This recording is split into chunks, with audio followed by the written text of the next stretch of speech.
ये क्या करने जा रही हो तुम? इस समय ना तो मैं आपकी बहन हूँ भ्राताश्री और ना ही हस्तिनापुर की महारानी गांधार नरेश। इस समय मैं एक माता हूँ, एक माता जिसे महादेव से उत्तर चाहिए उसके साथ हुए अन्याय का। और जब तक मुझे वो उत्तर नहीं मिल जाता, आज मुझे कोई नहीं रोक सकता। मूर्खता मत करो बहना। गांधारी, इस भांति अग्नि को आलिंगन देने से कुछ नहीं मिलेगा।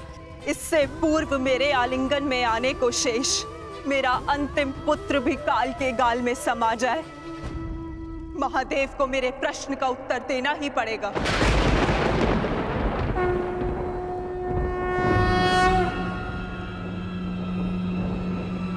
नहीं बहना, मैं तुम्हें ऐसा नहीं करने दूंगा। नहीं करने दूंगा मैं तुम्हें ये सब कुछ ना। आप हस्तिनापुर की महारानी को आदेश दे रहे हैं गांधार राज?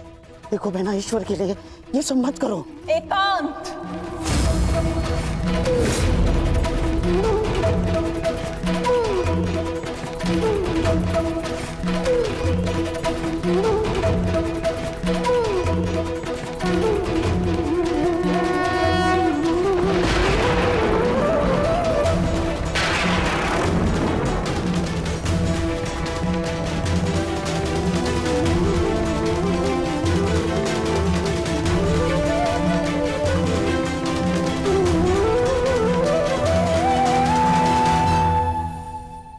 संहार के देव है ना महादेव, तो आज मैं स्वयं को संहार करके आपको प्रस्तुत करती हूँ।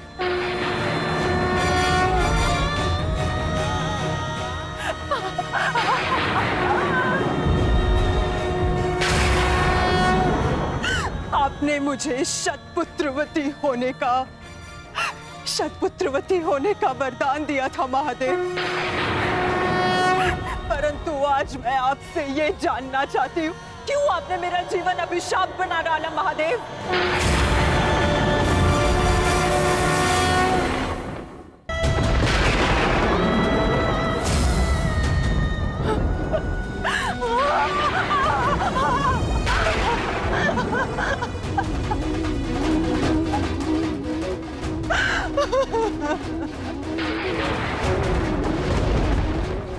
प्रकट होइए महादेव, प्रकट होइए। आपने मेरे जीवन को एक जीती जागती चिता बना डाला है। ये माता अपने पुत्रों का हंसता हुआ मुख नहीं देख पाई,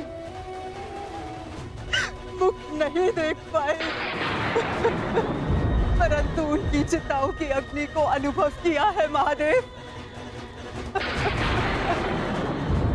या तो आप अपने उत्तर से मेरे मन को शीतलता दीजिए, अन्यथा मुझे जीते जागते जल जाने दीजिए।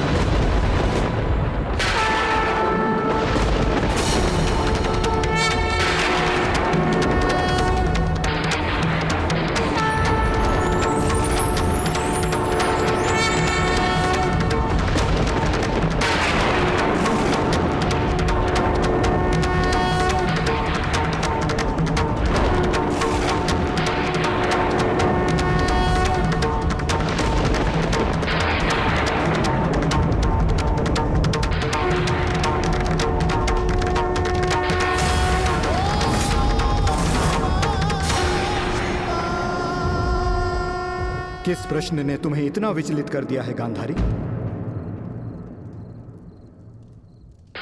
अन्याय ने मुझे विचलित किया है महादेव, वो अन्याय जो आपने मेरे साथ किया।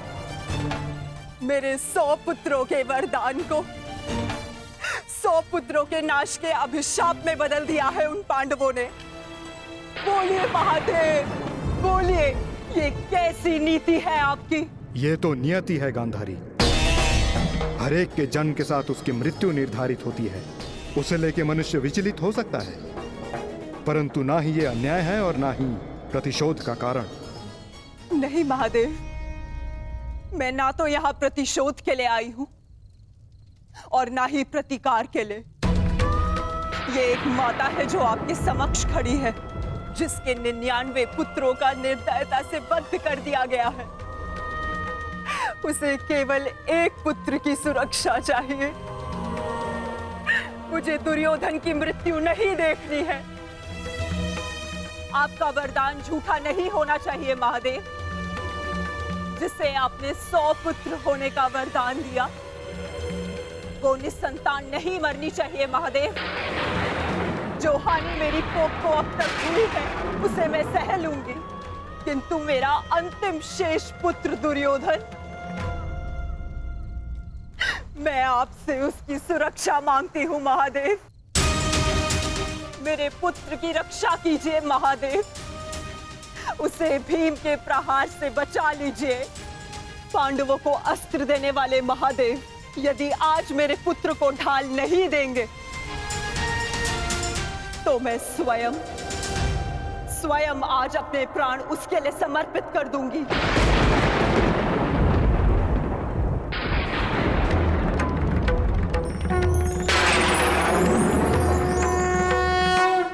तुमने अपने पुत्र के साथ अन्याय किया है गांधारी। एक माँ अपनी संतान को देख देख जितनी प्रसन्नता पाती है, उसकी संतान अपनी माँ की दृष्टि से उतनी ही शक्ति भी पाती है। परंतु मैं कुछ समझी नहीं महादेव। तुम्हारे पुत्र की सुरक्षा अब तुम्हारे हाथ है गांधारी। वर्षों से आंखें बंद करके जो तप अर्जित किया है, उसका प्रयोग करो। तुम्हारी दृष्टि तुम्हारे पुत्र के शरीर को वज्र का बना देगी।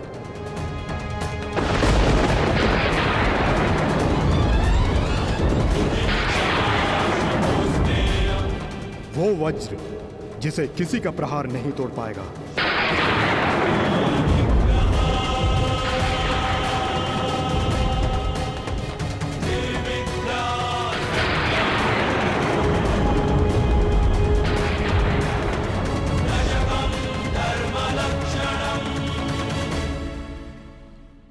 ये आपने क्या कर दिया महादेव?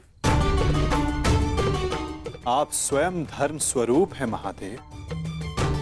फिर धर्म स्थापना में आप बाधा कैसे बन सकते हैं? धर्म स्थापना के लिए दुर्योधन का नाश आवश्यक है महादेव, और आपने दुर्योधन को अटूट ढाल दे दी। मैंने वही किया जो परिस्थिति के अनुकूल था। परंतु नियति के लिए तो प्रतिकूल था ना भोलेनाथ। मेरा परम भक्त यदि मुझसे कुछ मांगता है तो मैं उसे मना नहीं कर सकता माधव। ये तो आप जानते हैं। मानता हूं इसके कारण बार बार आपके समक्ष समस्याएं उत्पन्न होती हैं, परंतु मुझे विश्वास है कि हर बार की भांति इस बार भी नारायण इस समस्या का हल निकाल ही लेंगे। मैं अपनी व्यवस्था से बंधा था, परंतु आप अपना कार्य पूर्ण करने के लिए स्वतंत्र हैं।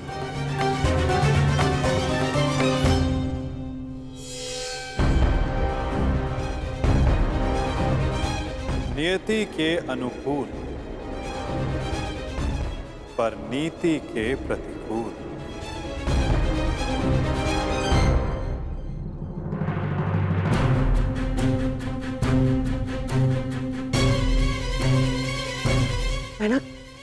मैना क्या हुआ? महादेव ने दर्शन दिए? मैना बता। गांधारी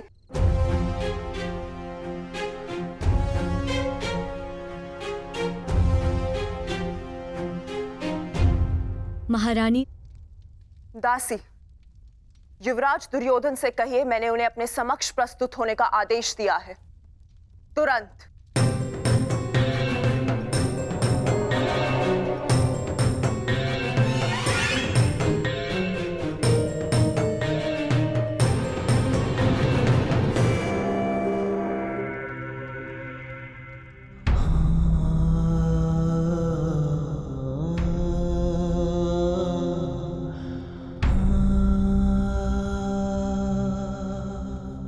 तुम्हारी मृत्यु का प्रतिकार मैं एक एक से लूंगा मित्र, और पांडवों को छोड़ूंगा नहीं। उन्हें तुम्हारे साथ किए गए अन्याय का प्रतिकार चुकाना होगा मित्र।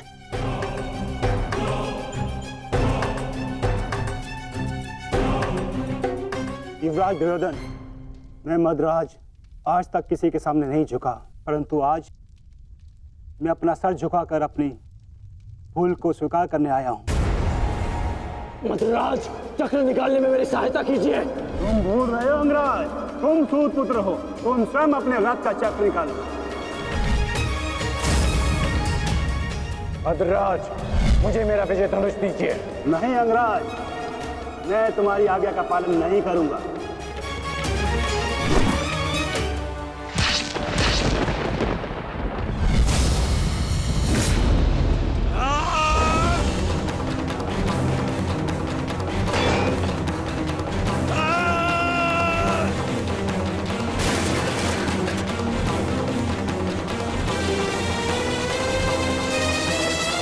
लज्जा नहीं आती है आपको?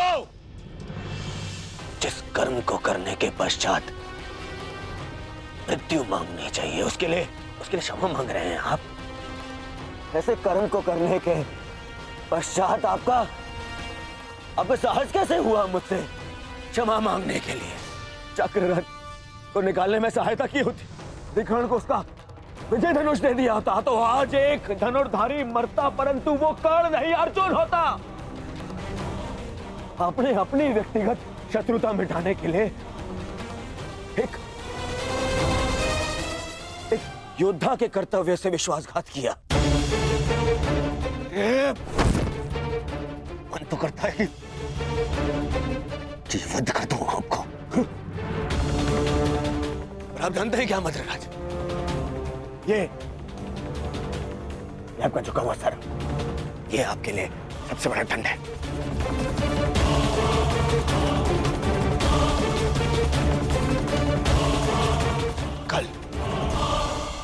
कल प्रातः काल सूर्योदय से पूर्व आप युद्ध भूमि से अस्त हो जाएंगे।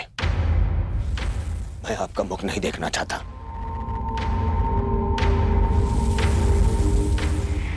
मैं कर्ण की मृत्यु का प्रतिशोध लेना चाहता हूं युवराज।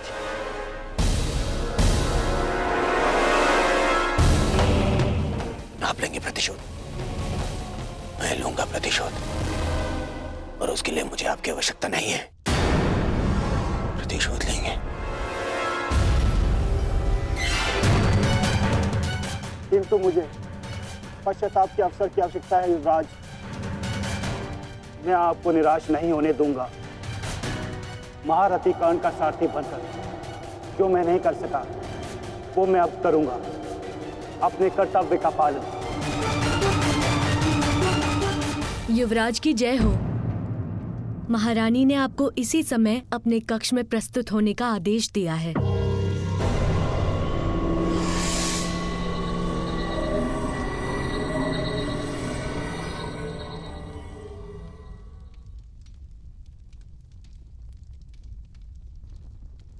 पिताश्री, माता ने यूं अचानक मुझे स्मरण क्यों किया? इस समय एक माता केवल अपने पुत्र से बात करना चाहती है पुत्र। इसके अतिरिक्त मुझे कुछ ज्ञात नहीं।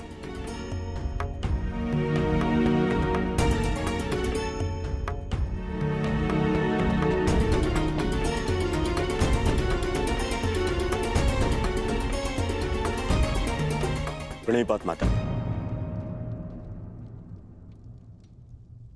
आपने मुझे स्मरण किया।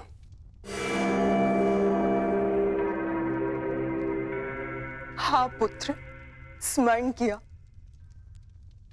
क्योंकि मैं तुम्हारा मरण नहीं देख सकती। संपूर्ण जीवन तुम्हें केवल एक ही पीड़ा थी ना, कि तुम्हारी माता ने तुम्हें एक बार भी नहीं देखा। स्मरण है दुर्योधन, युद्ध प्रारंभ होने से पूर्व तुमने कहा था, युद्ध से पूर्व एक बार, बस एक बार मुझे अपनी दृष्टि से देख लीजिए माता। आज मैं अपनी और तुम्हारी इच्छा पूर्ण करना चाहती हूँ दुर्योधन। आज मैं तुम्हें देखना चाहती हूँ पुत्र। सच माता, किंतु माता अब जो मैं करने जा रही हूं उसके पश्चात तुम युद्ध जीतो या ना जीतो, परंतु मेरी ममता हार से बच जाएगी। मैं कुछ समझा नहीं माता। अब मैं तुम्हें जो कहने जा रही हूं पुत्र, उसे ध्यानपूर्वक सुनना और आज्ञा अनुसार ही पालन करना।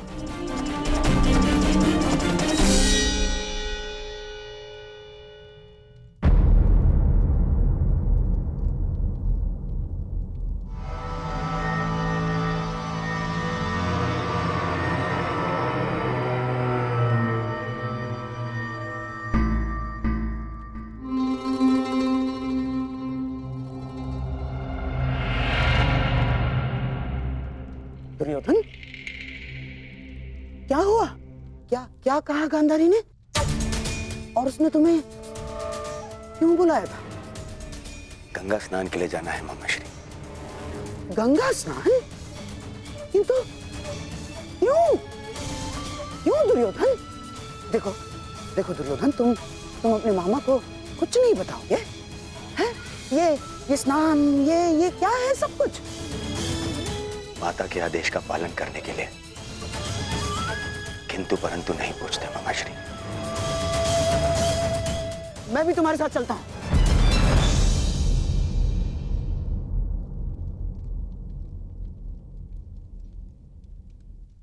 नहीं मामाश्री, ये यात्रा मुझे अकेले करनी है।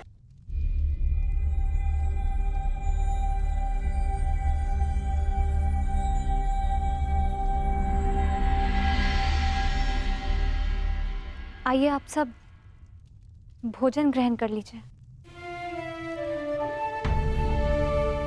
किन हाथों से भोजन ग्रहण करें पांचाली?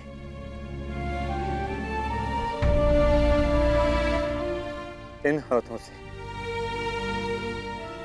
जो अपने ज्येष्ठ के रक्त से रंगे हुए हैं।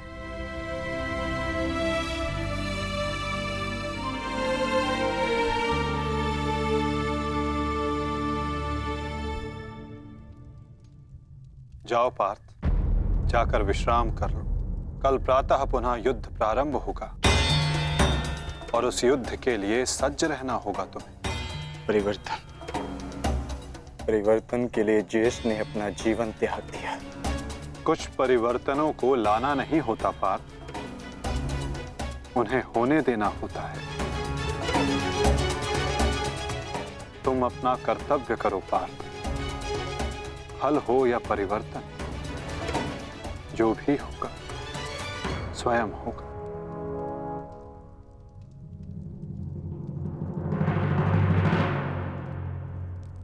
आप कहां जा रहे हैं माधव?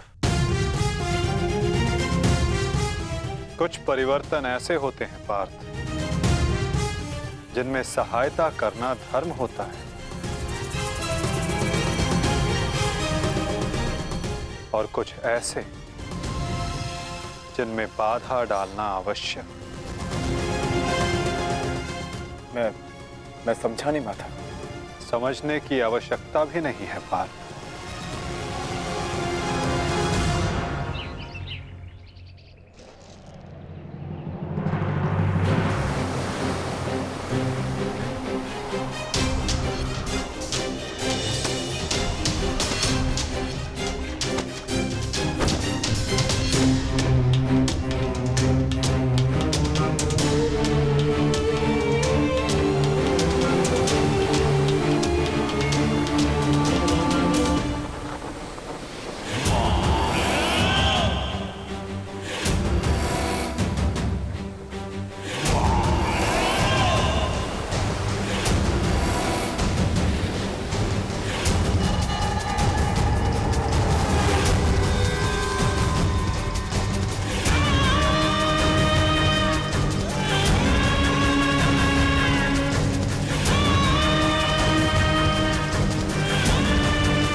मैं यहां से चलकर जाऊंगा। क्षमा करना युवराज, किंतु माताश्री का आदेश है। मुझे पूर्णतः निर्वस्त्र होकर उनके समीप जाना है। परंतु यहाँ से महल तक का मार्ग बहुत लंबा है प्रभु। आपको कुछ पहनना होगा। अगर प्रजा की दृष्टि में आए तो राजवंश उपहास का भाजन बनेगा।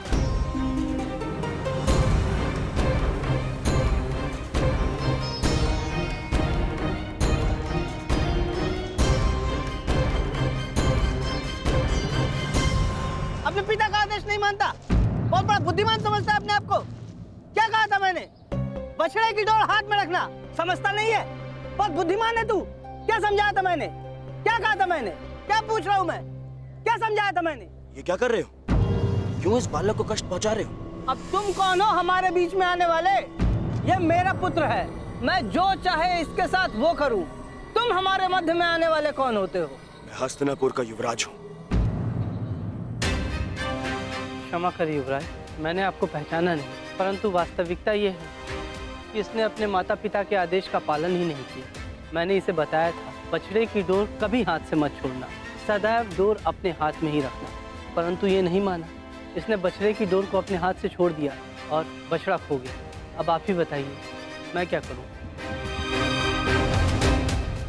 परंतु आप इस भांति अर्धनग्न अवस्था में। मेरी माता का आदेश है। देख, सीख इनसे कुछ। हस्तिनापुर के युवराज होते हुए भी अपने माता पिता के आदेश का अक्षरशः पालन करते हैं। धन्य हैं आप युवराज। माता पिता के आदेश का अक्षरशः पालन करना, माता पिता ने जो भी कहा है, जैसा भी कहा है, उस कार्य को उसी अनुरूप करना कोई आपसे सीखे युवराज। पुत्र, तुम्हारे पिता उचित कह रहे हैं। तुम्हें अपने माता पिता की बात माननी चाहिए।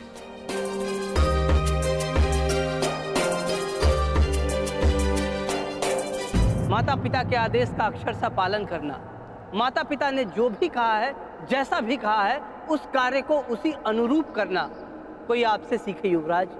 धन्य हैं आप युवराज।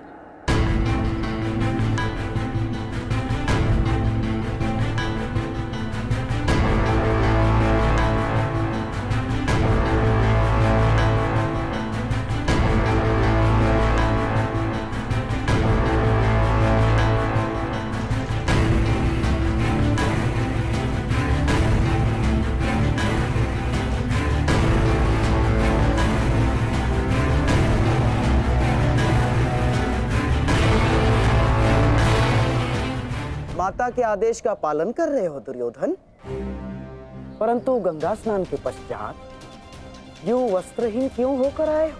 माताश्री का आदेश है मामाश्री, निर्वस्त्र होकर आना है।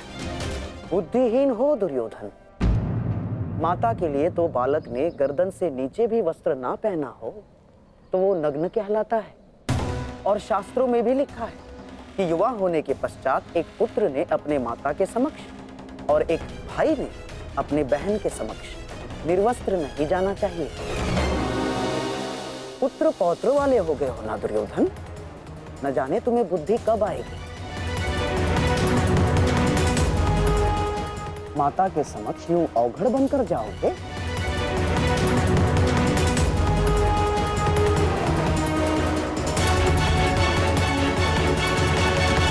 करते हैं, हमारी यात्रा में कभी पक्के रास्ते आते हैं तो कभी कच्चे रास्ते। पक्के रास्ते मनुष्य बनाता है और कच्चे रास्ते जानते हैं कैसे बनते हैं? चलते चलते बन जाते हैं। जब लोग एक स्थान से जाते हैं तो पैरों के दबाव से नीचे की घास कुचल जाती है। बार बार उस मार्ग से जाने से धीरे धीरे मार्ग स्वतः ही बन जाता है। और यही जीवन है, यही नियति है। जब आपके जीवन में आपको मार्ग ना मिले तो रुकिए नहीं, आगे बढ़ते रहिए और आपके पैरों के दबाव से मार्ग स्वतः ही बन जाएगा। अब यदि कुछ शेष है तो वो है मिटा डालने का संकल्प। उन पांडवों को मिटा डालने का संकल्प। अब या तो आपका पुत्र जीवित रहेगा और या फिर वो पांडव। मुझे क्षमा कर दीजिएगा माता, परंतु अब ये युद्ध नहीं रुकेगा, नहीं रुकेगा ये युद्ध।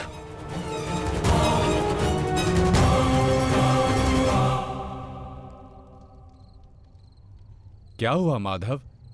शांति के साथ अधीरता का ऐसा मिश्रण मैंने आप में कभी अनुभव नहीं किया।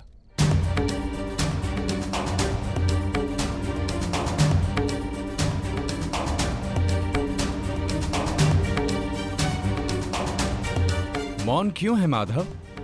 क्यों आप हर बार उस योद्धा का अंत कर देते हैं जो इस युद्ध का अंत कर सकता है? क्यों माधव, क्यों? जिसे हम अंत समझते हैं वो एक नया प्रारंभ होता है बारबरी। जिसे हम काया का अंत समझते हैं वो कायांतरण होता है। और जिसे तुम एक योद्धा का अंत समझ रहे हो वो एक नए परिवर्तन का प्रारंभ है। उचित कहा माधव। हर अंत में ही एक नया प्रारंभ है, परंतु यह आवश्यक नहीं कि हर अंत के पश्चात एक नया परिवर्तन जन्म ले, क्योंकि कभी कभी एक अंत एक प्रतिशोध को जन्म देता है, और वो हो चुका है। एक नया प्रतिशोध जन्म ले चुका है माधव।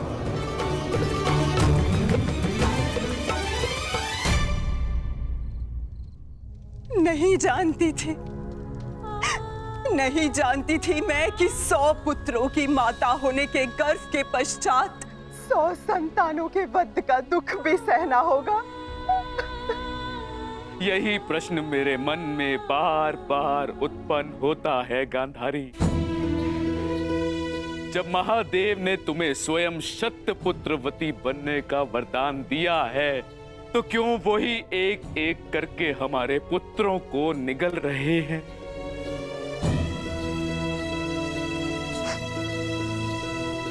उत्तर मिलेगा आर्य, इस प्रश्न का उत्तर भी अवश्य मिलेगा।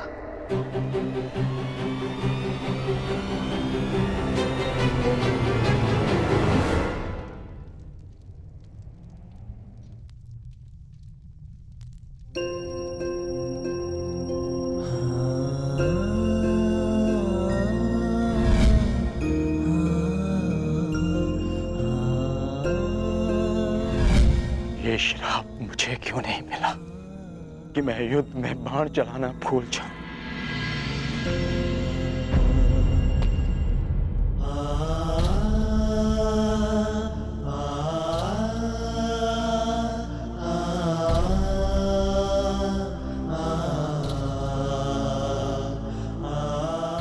ये कैसा युद्ध है माधव, कैसा युद्ध?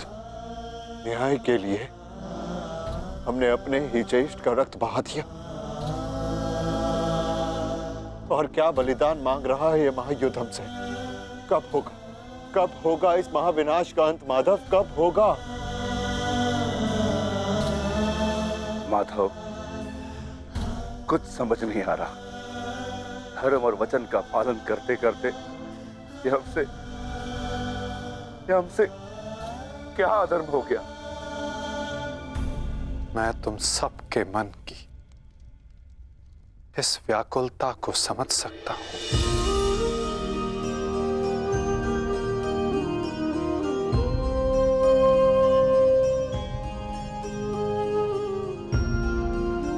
तुम सब इतने समय से इस सत्य से वंचित थे, किंतु इसका कारण स्वयं तुम्हारे ज्येष्ठ थे। और जब सत्य समक्ष आया तो बहुत विलंब हो चुका था।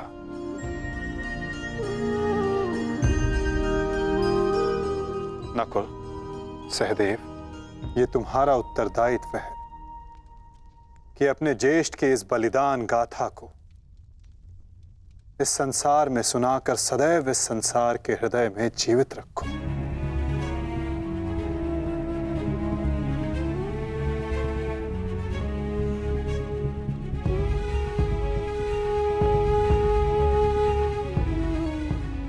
पार्थ, तुम्हारे ज्येष्ठ अंगराज कर्ण सदैव इस युद्ध के प्रारंभ से पूर्व अपना अंत जानते थे।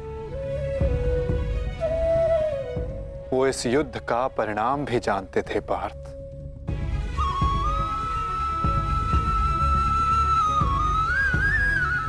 परंतु चिंता मुझे उनकी है जो देख नहीं पाते, क्योंकि जो देख नहीं पाते उनकी इच्छाओं का परिणाम बहुत घातक सिद्ध हो सकता है।